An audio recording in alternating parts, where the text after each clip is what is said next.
I don't know Cree. Like, I don't know more than a few words. And so when I wanted to start with that Cree phrase, I actually consulted a professor at the university, the First Nations University of Canada. But I don't think I can remember. Do you remember how, if you remind me, I would completely butcher it. I was listening to it today. Yeah. I'm going to find it here in my Spotify. Okay.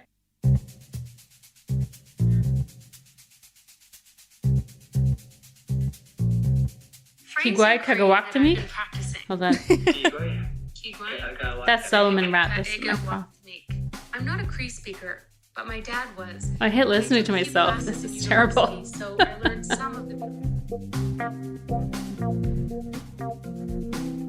Hi, Gillian here, and welcome to Let the Women Do the Work, the podcast where we look at true crime from the perspectives of the women involved. There are lots of players in these stories we cover here, and many get forgotten in the coverage and chatter of it all. So this episode is about a journalist on a mission to change that, and how she set off in search of one person and ended up turning over stones along a bigger story, one that has affected whole generations. Her name is Connie Walker. She's an audio reporter, the current host of the Gimlet podcast Stolen, and an all-around cool Canadian person with a focus. She spent basically her whole professional life following and sharing the stories of missing and murdered Indigenous women, an issue that's long been underreported in mainstream media across the world. For starters, her reporting over the years has helped take an actual account of the case numbers. An estimated 4,000 Indigenous women and girls were murdered or missing in Canada between 1980 and 2012, according to research from the Native Women's Association of Canada, though many suspect the real number is higher. A 2014 report from the Royal Canadian Mounted Police stated that even though Indigenous women make up only 4.3% of the Canadian population, they account for a whopping 16% of homicides against women and 11.3% of missing women. This epidemic of neglect for missing and murdered Indigenous women was Connie's beat while at the Canadian Broadcasting Corporation, and still is to this day. And she explores these stories, these living, breathing mysteries, with compassion. Her podcasts are like oral histories of what's happened, but also how she as a reporter found out. I cannot recommend her work enough. But before all of this, she was a teenager, living on a Cree reserve in the rural Canadian province of Saskatchewan. And she decided to write an article for her high school newsletter about a story that troubled her. It was about a woman who'd been murdered named Pamela George. Oh, real quick. The following story contains details of sexual assault and violence, so take care if these are triggering topics for you.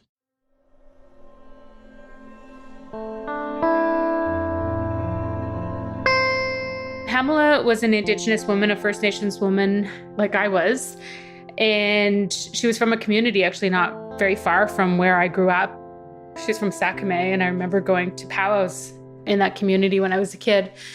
I wasn't a kid who, at that time anyway, was that interested in news or current affairs or any of that. But I think that all Indigenous people in the province were paying attention when Pamela was killed, because the two men who were on trial for her death were two white university students. And that case really erupted a lot of the racial tension that has always existed there between First Nations and non-Indigenous people, and Métis, First Nations and Métis and non-Indigenous people in Saskatchewan, and still exists. Her killers were Stephen Comerfield and Alex Ternowetsky. After a night of heavy drinking in 1995, they picked up Pamela in a car. One of them was hiding in the trunk. They drove her to the outskirts of town, raped her, beat her to death, and then left her body in a roadside ditch. And I think the details around how they treated her were obviously so upsetting to learn. But I think the thing that really sticks with me was the way that Pamela was talked about in that situation, that so much focus was on the fact that she was an occasional sex worker. And, you know, the headlines called her, quote, prostitute. And I felt like we knew more about the two men who were charged in her death than we knew about Pamela, that they were white university students from middle-class families. One of them was described as a basketball star, and the other was a hockey standout. And I felt like probably, like, I don't think I had the words to articulate it then, but I think that the racism that we all lived with and grew up with was just kind of laid bare in Pamela's case. And for me, that was such an upsetting thing to witness. And I wrote something for the school paper about Pamela at the time. I don't even remember what I wrote exactly, and I wouldn't want to read it now, to be completely honest. But I guess, yeah, that was the first time I really became aware of like the bigger issues around violence against Indigenous women and girls. Oh, and Stephen Comerfield, the one who fatally struck Pamela, he got out on full parole back in 2000. He served a mere 5 years in prison for sexual assault and murder. Yeah, take a second and let that sink in. The other side of the issue is how little we come to know about the victims in these crimes, especially when they're Indigenous. Think of all of the true crime podcasts out there, and like, who are the people who are at the center of those stories? Think of the disappearances of women. The Gabby Petito case is a really big example of that that's happened recently. The amount of attention that her case got was just incredible on one hand, but so depressing on another hand. Obviously, like, violence against women and girls should not be ignored. It should definitely get that kind of coverage. But I remember just feeling so sad to know that the women who often are the ones that are featured in these stories are not the ones who are actually disproportionately affected by violence. It's Indigenous women and other women of color who face the highest rates of violence. And that's so rarely reflected in the stories that we tell. And of course, like, that's harmful for the individuals who are either missing or who have been victims of violence. That's harmful for their families. But when you're thinking about how this is actually a social issue, this is like a public crisis that's happening, it's unfolding before our eyes. And if we are not, seeing these women as human beings, as mothers, as daughters, as sisters, as cousins, it's incredibly problematic and harmful. And that's part of why I think representation in media is so important. So Connie does her thing. She finds the cases that no one else is talking about, and she covers them. Well, as it would turn out, one of her latest stories would send her back to her home province of Saskatchewan and take her across the better part of the United States in search for answers. Hey, girl. Hey, girl. Look, Apostrophe is back. Yes, this is all about the skincare, and you are positively glowing. Well, thank you so much. Here's the thing about Apostrophe. It's a prescription skincare company, and it offers science-backed oral and topical medications that are clinically proven to help clear acne. We love science on this podcast. We love science, and we love board-certified dermatologists, okay? They're helping with dry skin. They're brightening your skin. And here's what I love. You know I love a good unboxing, right? Yes, of course I do. Who doesn't love an unbox moment? Because here's something about skincare that you might not know. Yep. The order and when you put the skincare on is actually really important. Like, what goes on first, what cream goes on first. So when I was unboxing Apostrophe, I was a little nervous to try something new, but then I was like, I hope it's clear. Let me tell you, it is so clear and it's adorable. So it comes with like this really cute postcard welcoming me. It has stickers to personalize all the little creams and the sunscreen and everything. And then it even has, like, on the bottle itself, like a little sun for AM, a little moon for PM. So it's foolproof. I know exactly what I'm putting on when. I love it so, so much. So get this, fam. We have a special deal for our audience. Save $15 off your first visit with an Apostrophe provider at apostrophe.com/work when you use our code WORK. This code is only available to our listeners. That's right. So to get started, just go to apostrophe.com/work and click begin visit, and then use our code WORK at sign up,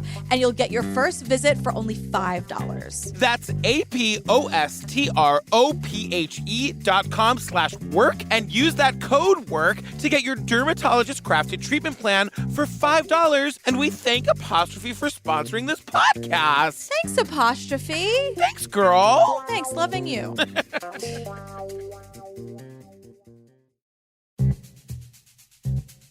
So, as I said, Connie eventually grew up and became the journalist she felt the world needed. She covered missing and murdered Indigenous women and girls at the CBC. She even made a podcast called Missing and Murdered. The first season of it covered the case of a woman named Alberta Williams, who was found dead along Canada's infamous Highway of Tears. Alberta was 24 years old. That 725-kilometer stretch of highway in British Columbia gets its name from stories like Alberta's. Over 80 Indigenous women and girls have gone missing or been found along it. So, like Connie was saying, this is a systemic issue. This stuff happens and goes underreported, which ultimately prevents vulnerable populations from being protected. You can't acknowledge a problem if there's no accessible proof that it's happening. So when she covered Alberta's story, a groundswell of people reached out in response, like, hey, I've got another one for you. Most of them were families, reaching out for answers as to what had happened to their loved ones. Like the siblings of a Cree girl named Cleo Nicotine, who'd gone missing in the late 1970s. Cleo's sister, Christine, who now goes by her birth name Crystal, reached out to Connie. Side note, since Crystal went by Christine at the time of Connie's reporting, we'll call her Christine throughout the episode. She reached out to me on Facebook, actually, and she attached a story that she had written about Cleo, and the story included a photograph. And she said that Cleo was stolen, murdered, and is now missing. And I just remember thinking, like, what does that mean? And how could that be? And the photograph that she included, she said, was the only proof that she had that Cleo ever existed. And it was this picture of this little girl from, it seemed like the 1970s, an elementary school photo where she's wearing this striped shirt and she's looking into the camera. And I felt like I recognized her. Not that I knew Cleo, but I felt like she looked like people that I knew from back home, people who I had grown up with, people that I recognized. And it just grabbed me and it made me want to know more. And I reached out to Christine, and that was the beginning of that podcast. And so, Finding Cleo, the second season of Missing and Murdered, was born. Connie would start from the bare bones story Cleo's siblings had of their sister and build out from there. And that story went like this. Young Cleo and her siblings Christine, Johnny, Mark, Annette, and April were all taken from their biological mother Lillian at the same time and adopted out to separate families throughout Canada and the US. They'd heard Cleo was adopted by a family in Arkansas, and they'd heard she eventually ran away in an attempt to find her way back to their reserve in Saskatchewan. It's called Little Pine. The story goes that on her way back, she was picked up, killed, and left by the side of the road. Stolen, murdered, and now missing because they didn't know where her body was. But they didn't know her adopted name. They didn't know exactly where she had been adopted into. They didn't know exactly when she had been adopted. There was all of this basic information about their sister that they were not allowed to have access to because of the privacy restrictions around adoption. And so they reached out to us and asked if we could try to help find Cleo. So finding Cleo was Connie's motivation. But in order to do that, she had to go back, way back, to what happened to Cleo's family when they parted ways. Cleo's siblings only knew so much about their childhood and where they came from after being ripped away from it all. They were all uprooted from various young ages, and they weren't the only ones. Because this was during a time in the country's history that many non-Indigenous and white Canadians struggle to look back on and claim. It would come to be known as the 60s Scoop. The 60s Scoop was this kind of phenomenon that happened from the 1960s until around the 80s, where large numbers of Indigenous children were apprehended by child welfare authorities, scooped, as they say, and adopted into white families. And in Saskatchewan, where Cleo and her siblings lived, there was actually a program called the AIM program, and it was called AIM because it was to adopt Indian and Métis children. And they had advertisements for kids in the newspaper. They had commercials of Indigenous kids who were available for adoption. And this was like a program that was created by the Department of Social Services in Saskatchewan. And Cleo and her family were caught up in it. Indigenous organizations in Manitoba are calling on the federal government to commission a national inquiry into the 60s Scoop and the removal of First Nations children from their parents and home communities. It's important that Canada understands what happened to every single one of the children that were impacted by this. And until that's done, I think we haven't really done justice for Canadians and for all the children that were taken away from their homes. Their new adoptive mother paraded them on local television. Marlene, Sean, Chris, and Eric, Barbara's children. We were just fortunate the first time we went through to be able to get 3 of one family and 3 Indians. Sexual abuse, the physical, the mental abuse. My mother fought for 8 years. And the Attorney General wrote 20 letters to the Children's Aid to say, give those children back. When I was younger, I understood my heritage through my white adopted parents' eyes, and it wasn't a good image. And in the town I was living in, there's a very unique sound to the wind. And I now think that on that wind were my ancestors speaking to me, and they were the ones that gave me the strength to survive abuse and ridicule. The 60 scoop really isn't over, because our children, it's been said, are more represented in the child welfare system now than ever, and it's really an attack on motherhood. That one kind of facet of this child welfare policy is connected back to a bigger story about the impacts of colonization in Canada, and how every story that we're seeing about Indigenous people today in the news is connected back to that history, and how there's so many people, even who, we heard from people who were social workers. We've heard from people who were like healthcare workers who work with Indigenous people every day, who did not understand this history, who didn't understand the 60 scoop, who didn't understand residential schools, which is connected to Cleo's story because her mother, Lillian, was a residential school survivor. But I think that one of the goals of our podcast, and one of the things that we discovered when we were investigating what happened to Cleo and learning about what happened to all of her siblings and all of the Smegness kids, was that a lot of their story began with their mother, Lillian. She was a Cree woman from Saskatchewan, a single mom who had all 6 of her children taken away by child welfare authorities.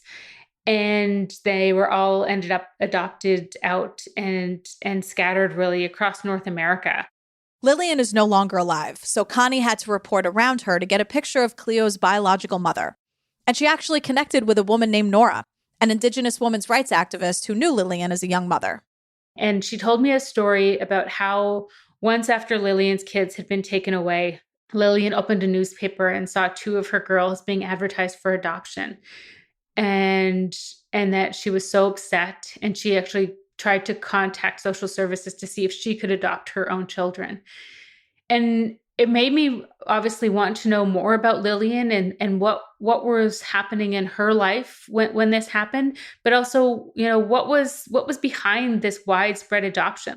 And very quickly, we realized that Lillian's own experience as a child shaped not only her life, but ended up shaping the lives of her children.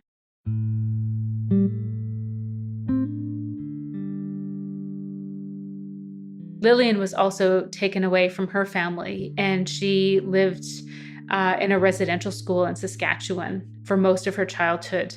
And we were able to get access to her residential school records and found that, she never got to go home, that she lived in this residential school all year long, that she was always listed as in residence.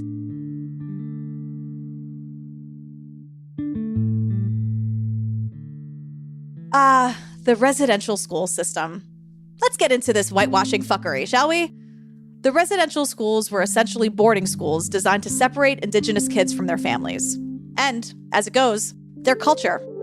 These schools were funded by the Canadian government, but run mostly by Catholic and Anglican churches, so talk about sanitizing one culture just to push another one. Anyway, the residential school system was a presence in Canada for a long time.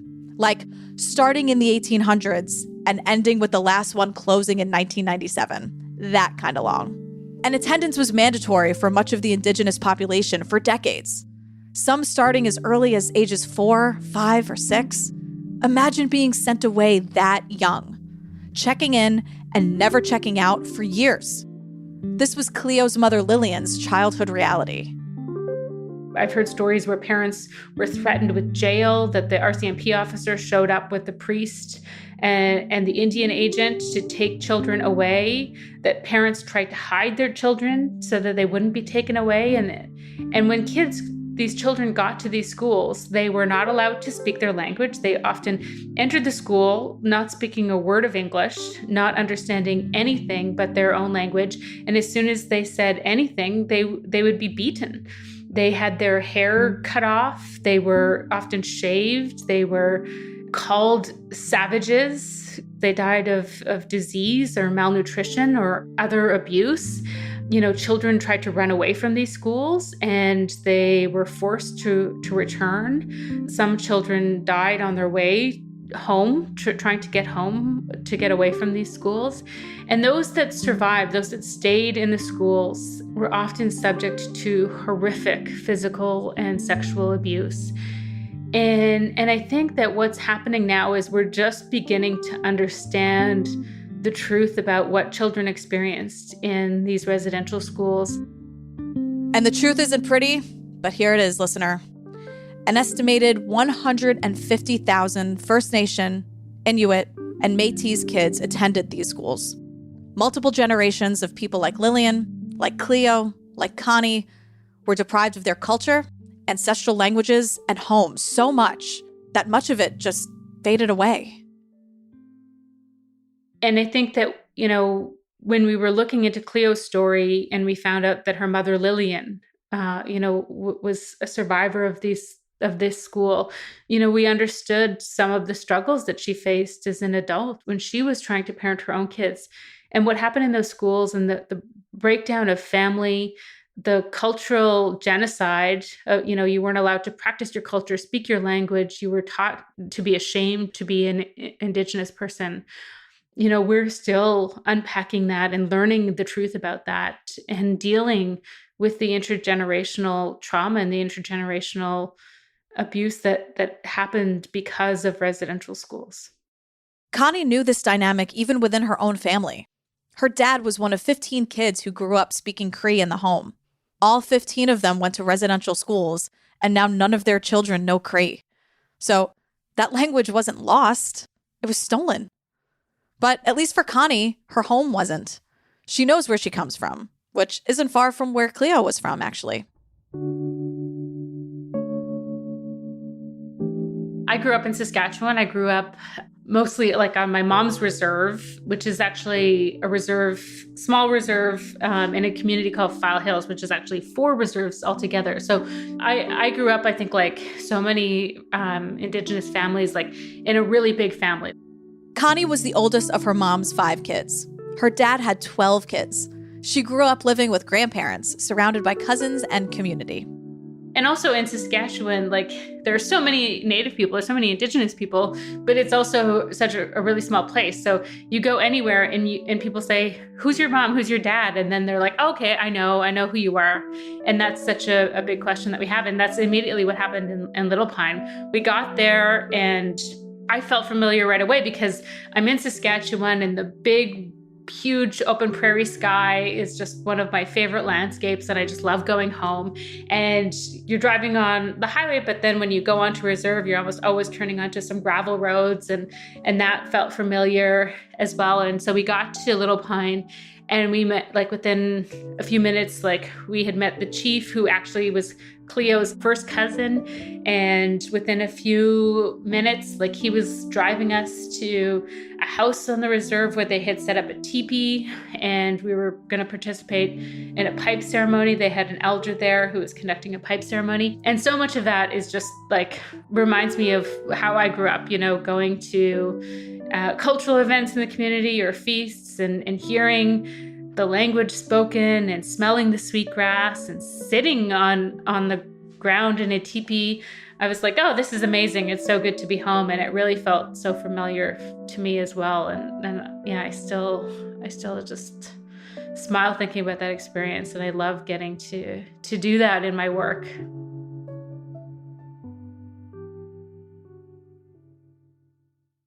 There's a lot of mistrust of media in Indigenous communities, rightly so. The way that our communities have been portrayed in the past has been really damaging and harmful. And I think that, you know, there's this tradition of media who are from outside, dropping into a community, staying there for a little while, and then leaving with stories. And I've encountered that mistrust in so many places because it's just so widespread. And so I think that, you know, because I have felt that and I know what that feels like, I try really hard, you know, to take a different approach. But really, you know, my family has been impacted by colonization in the same way that every family I've met has been impacted. And I think that context, that lived experience, that informs how I connect with people. It informs how I conduct interviews. It informs how I try to tell the stories and why it's so important for me to connect the dots and provide that context. And I think that's why it really should be Indigenous people who are supported and resourced and given space to take on these stories. Which brings us back to the Cree phrase you heard Connie say at the top. Kigwai Kagawak-to-me? Hold on. That's Solomon Rat. I'm not a Cree speaker, but my dad was. I hate listening to myself. This is terrible. So I learned some of the basics. It translates to something wanting it. It evokes the search for something, perhaps unknown. And it's the first thing you hear in Finding Cleo. But I wanted to start with this Cree phrase because I felt like it's more than a language. It's an entire culture. It's a way of life that so many people are struggling to reconnect with because so much of that language and culture was lost through the residential school system, was lost through the 60s scoop, that so many people have been violently disconnected from our language and culture. And I include myself in that. Finding Cleo meant returning to the source of all this yearning for a return home. After all, the story went that Cleo died in an attempt to get back to Little Pine. But as she'd soon find out, they had the location of Cleo's adopted family all wrong. Hey girl, BetterHelp is back. Yes, BetterHelp. Hey girl. This podcast is sponsored by BetterHelp. Remember in last week's episode where Lori Davis was talking about how you can't always see trauma, but it is still very damaging to the person experiencing it? Yeah, you mean like the third time I cried on that episode? Yes, I remember. Right, because she said it like the first 5 minutes. Yes, exactly. So you don't always know what someone else is going through, and you also don't always know how stress is manifesting with you. Sometimes it's a headache and you realize, wait, I really need to talk this out. You have no idea. And sometimes you don't realize that physical symptoms you might be experiencing, like headaches or teeth grinding or anything like that, is actually stress manifesting, and you got to talk it out. That's the whole thing. Stress shows up in all kinds of ways, and we're here to remind you to take care of yourself, do less, and maybe try some therapy. Therapy works, everybody. And it used to be very intimidating and very hard to get and very expensive and very time-consuming. So BetterHelp is customized online therapy. It offers video, phone, and even live chat sessions with your therapist, so you don't have to see anyone on camera if that's something you're not comfortable with. Also, it's much more affordable than in-person therapy. Give it a try and see if online therapy can help lower your stress. I'm going to go out on a limb here and say, I think it's gonna. So let the women listeners get 10% off their first month at BetterHelp.com/dothework. That's BetterHelp.com/dothework. And you know what? Go do the work, fam. Go do the work. You might feel a little tired, but you'll feel better. Tired is not bad. No. Hey girl, guess who's back? Liquid IV. Hey, best girlfriend, Liquid IV. Loving you, girl. You know what? Getting things done is exhausting and it's dehydrating. Yes. You know what all of these women are or should be drinking? Liquid IV. Hydration multipliers. Doing the work while drinking the Liquid IV. Let me just tell you, our director of projects, Natalie, and I had our first fight the other day in the office over the last stick of Liquid IV. Oh, those flavors. Oh. Well, we're talking cotton candy. We're talking the lemon. All I know is we were down to one. We fought over it. I let her have it because she's the woman doing the work, but it's a hydration multiplier. It's full of the vitamins. It makes me feel better every day, and it makes me drink more water. That's the biggest thing. That's the best part. smart. I'm a tangerine gal. That's my favorite flavor. But speaking of those vitamins you were mentioning, it has 5 essential vitamins: B3, B5, B6, B12, and vitamin C, plus 3 times the electrolytes of those traditional sports drinks that are packed with sugar. It's also only made with premium ingredients. It's non-GMO and free from gluten, dairy, and soy. Also just delicious. It's just plain delicious, like you. Oh, thank you so much for my tangerine flavor, just like my favorite Liquid IV. Exactly. And Liquid IV is on a mission to change the world. They've donated over 20 million servings globally. So fam, grab your Liquid IV in bulk nationwide at Costco, or you can get 25% off when you go to liquidiv.com and use code WORK at checkout. I love our code. Work. That's 25% off anything you order when you use promo code WORK at liquidiv.com. Experience better hydration today at liquidiv.com, promo code WORK. And I gotta tell you, don't fight Natalie for that last stick. She's always gonna win. You know what? There's plenty to go around. The world is wide enough for all the Liquid IVs. Everyone should just have some. And you should stock up, actually, if we're fighting over the last one. What are you doing? I know. We're back. And before we continue, I want to step back and reiterate how bare bones the information Connie had at the outset of this project was. She ostensibly had the story Cleo's siblings had been told, and she had a photograph. They had Cleo's birth name, but not her adopted one. Connie's team didn't even have her birthday until they pieced together her age based on some other siblings' adoption records. And they certainly didn't have her death date. Until the needle in the haystack that is the internet poked Connie's producer Marnie right in the side. So she was searching Cleo in that birth year on findagrave.com, and something came up in New Jersey.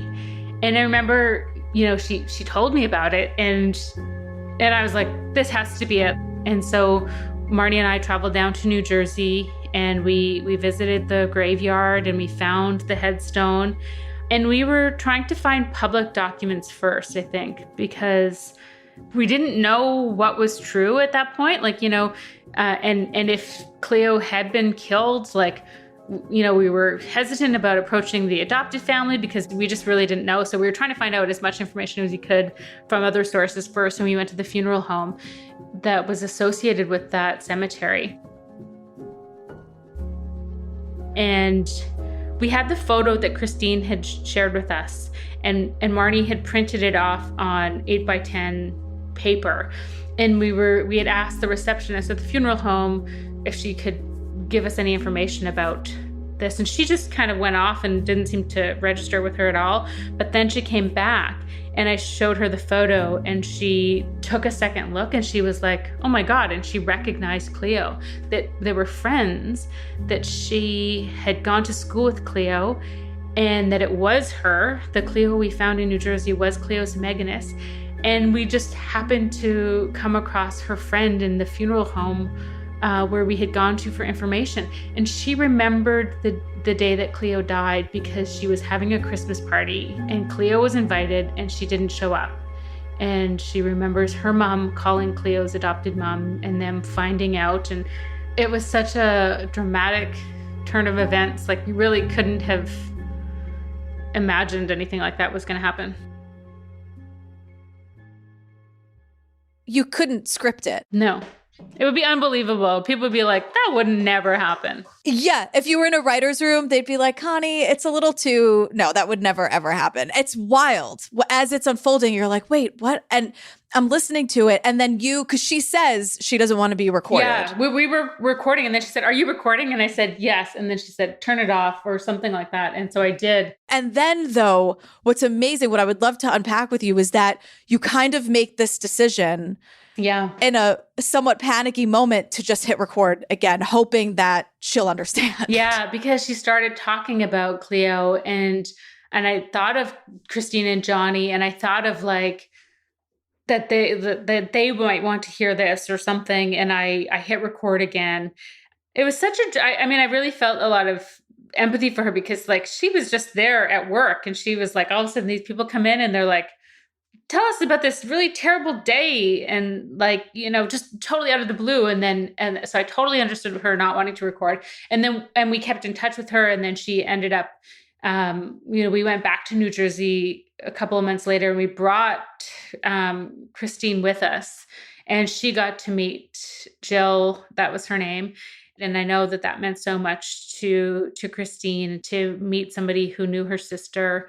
And then, we kept in touch, and I told her, I admitted what I had done, that I had kept recording, and I asked if it would be okay to use it, and she gave us permission. And so we included it in the podcast. But no, I feel like that's the thing I get asked about the most. I think, on one hand, it's like that really appeals to me as a journalist, the ability that you have in podcasting to peel back the curtain, to kind of be transparent about the process. And to feel like, as a listener as well, I love it when you get to feel like you're there with somebody as they're doing something.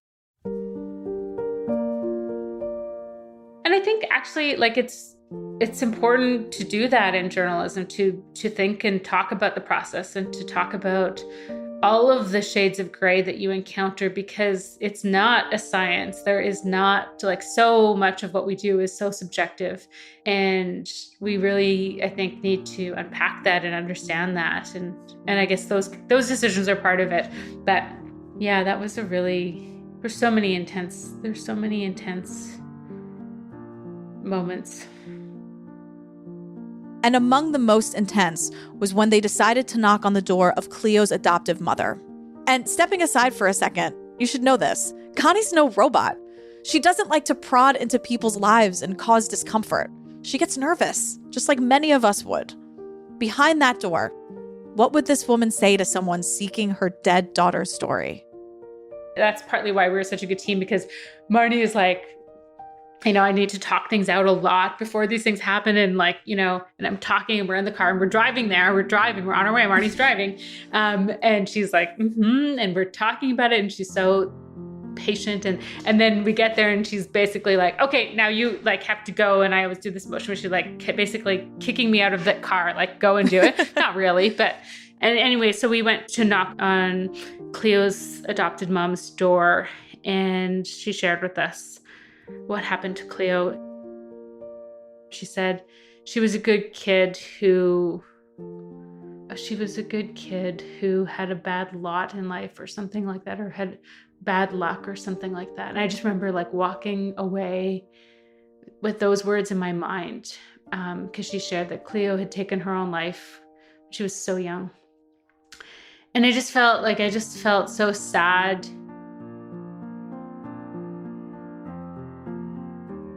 And I think that actually I didn't really unpack it for a long time after that, because when you're in the field and you're doing that reporting, there's just this kind of forward motion. You're there in the field, and I feel like the investigative elements and the search for new information and the search for all of this really propels you forward in a way that I really rely on. I've come to realize it's not just the listeners or wanting to have that for the listeners, but I think as a person, as a journalist, that's what really pushes me forward.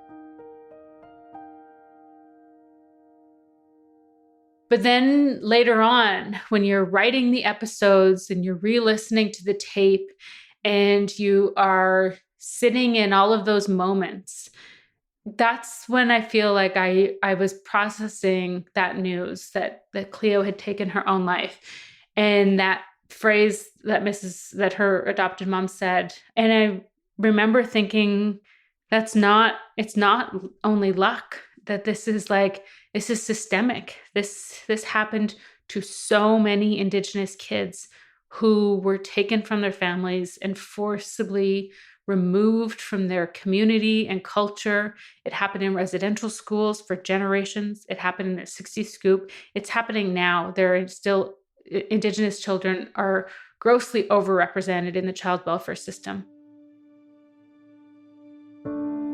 And here are some numbers from Connie's podcast to back that up.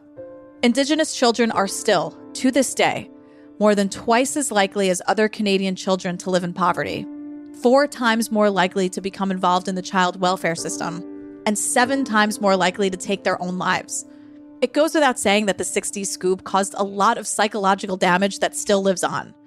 Many survivors say the forced removal from their families and native land led to cultural shock, emotional emptiness, violence, physical and sexual abuse, and substance abuse. Talk about true crime, right? By definition, this was cultural genocide. And so far, all that's been done to right it is minimal compensation. And in this larger story sits Cleo's and that of her siblings finding answers about her life and death. Connie was cognizant of this. In a long history of racism, this was their story. They should control the narrative. So for the last part of the investigation, Connie brought along Cleo's sister, Christine. And what they'd find together on their final visit to New Jersey would take their understanding of Cleo away from death and into the life she lived. Hey, girl. Hey, girl. Daily Harvest is here. You want some? You hungry? Oh, I love Daily Harvest. Here's the thing. We're all so busy. No one's got any time. At the end of the day, the last thing anybody wants to do is cook. You all know that takeout temptation. We all live with it. But when you've got your fridge and freezer stocked with a Daily Harvest, you never have to do it. You can have the healthy oat bowls or the flatbreads or the soups. Yeah, they have options for any time of day. So you don't have to waste money and waste plastic and all that stuff with takeout. You can have breakfast, lunch, dinner, snacks, dessert. Everything's in your freezer, ready to go. And it's flash frozen. So there's no freezer burn. It's not like, oh, I'm not going to get this old frozen freezer burn tasting thing. No. It's super, super fresh. Yeah, and the whole thing is it takes minutes to make, right? The smoothies, you just add the oat milk. Everything else, you throw right in the microwave. It's fresh. It's delicious. And get this, fam. New on the scene is their delicious Harvest Bakes. They're ready-to-bake, veggie-packed dishes, sizzling with gourmet-level flavors that are big enough to share, but you won't want to. Can I just tell you, they make your house smell amazing. I know. They make your house like there's been a home-cooked meal that you've been cooking for 3 hours. Cannot recommend it enough. So avoid the takeout temptation and get Daily Harvest. Go to dailyharvest.com/work to get up to $40 off your first box. That's dailyharvest.com/work for up to $40 off your first box. dailyharvest.com/work. Work. Yeah, but isn't that funny? Because you don't have to do the work for cooking because Daily Harvest does it for you. How interesting. I love it.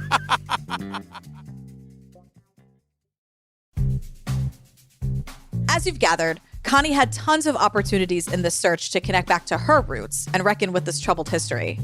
And Cleo's siblings inspired her to do this through their desire to connect back as well. Along the way, Connie was particularly taken by Christine's longing for not only Cleo, but the culture that was taken away from her. So she was keen on letting Christine take the driver's seat in this last stretch of the project. When we went back to New Jersey, we made sure that Christine could come with us and that she was the one who was like knocking on the door of the police officer who responded to the 911 call. And she was the one who, went to get the death certificate. And she was really, leading that. And I think that was really, I think, important for us, but also hopefully important for her. And then, at the police station in Marlton, New Jersey, Connie, Christine, and her team finally found their biggest piece of Cleo's puzzle yet. They obtained her police file, and in it were letters Cleo had written to her best friend Lori at the time. Okay, fine, they weren't the most exciting letters, but they gave a glimpse into Cleo. How she thought, how she communicated, who and what she cared about. She was a smart, bold, adventurous kid in the 1970s who liked music, specifically The Who, and boys. She wrote in cursive and fantasized about running away to live by the ocean. These letters culminated in an episode that embraced Cleo's written voice, in life and in the weeks leading up to her death. My brother's birthday's today. He's 15 or 16, I'm not quite sure. He's an asshole. On Saturday, let's go to the mall. Do you want to go see Up and Smoke? This morning was so easy. We didn't do any work. All the teachers know I am pretty smart, so if I don't get good grades, they'll be on my ass. So I would do your homework for you so you get good grades. So give me your work, okay? What do you want for Christmas? Something under $10, okay? Because I ain't rich. You could get me posters of Andy Gibb or a 45 will do, okay?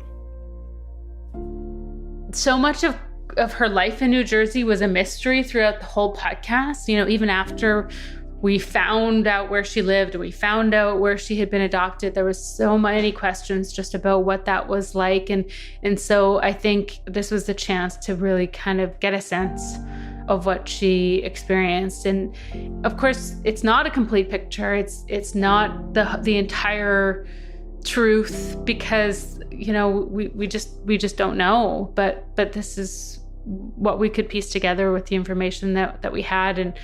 And yeah, I'm just so grateful that I felt like we're able to kind of get a glimpse into her personality and into her life and give people that.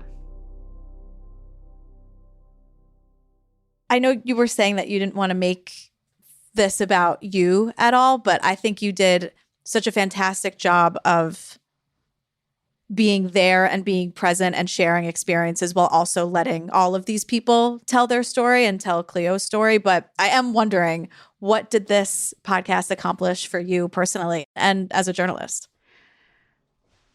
Yeah, I think that, honestly, this was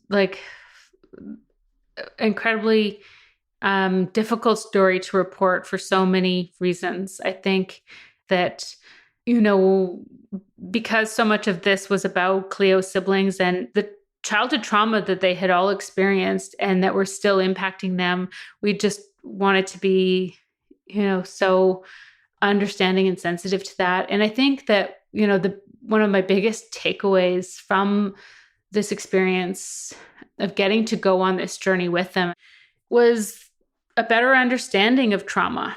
And I think that what Christine and Johnny and April and Mark taught me about trauma was about the power of storytelling and in helping to heal from some of that trauma. And I remember being so worried about bringing up painful experiences for them. But I think that with Johnny, I remember it was so instructive, going to meet him.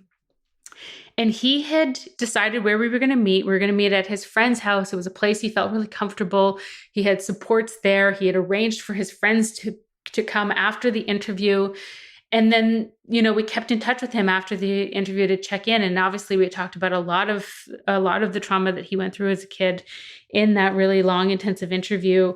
And I think, that this was actually not a harmful thing for him, but that I think in sharing, there was healing that was happening.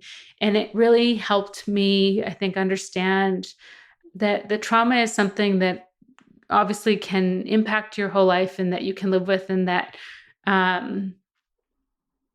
it's also something that you can heal from. And I think that Johnny and Christine, or Crystal, as she now goes by, and April and Mark are just really inspirational examples of that.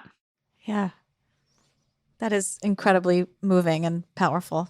Thank you. Yeah. No, I'm in awe of them, honestly.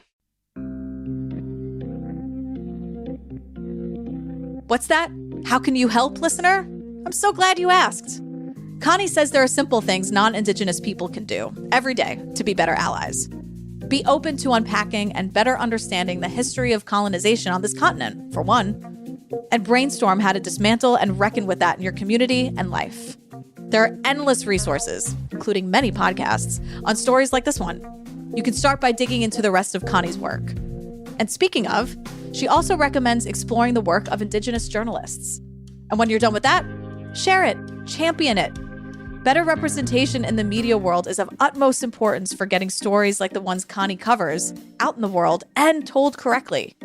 We have the intrepid storytellers of these communities to thank for closing the loop on so many unresolved, complicated, and affecting matters.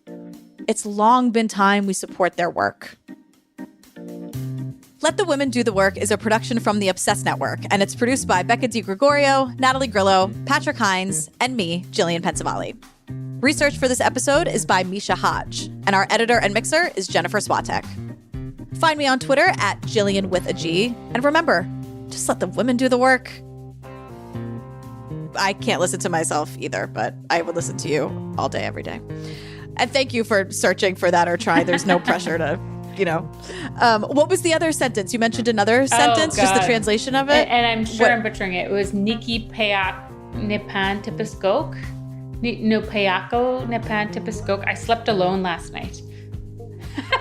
That was one sentence I remember from university.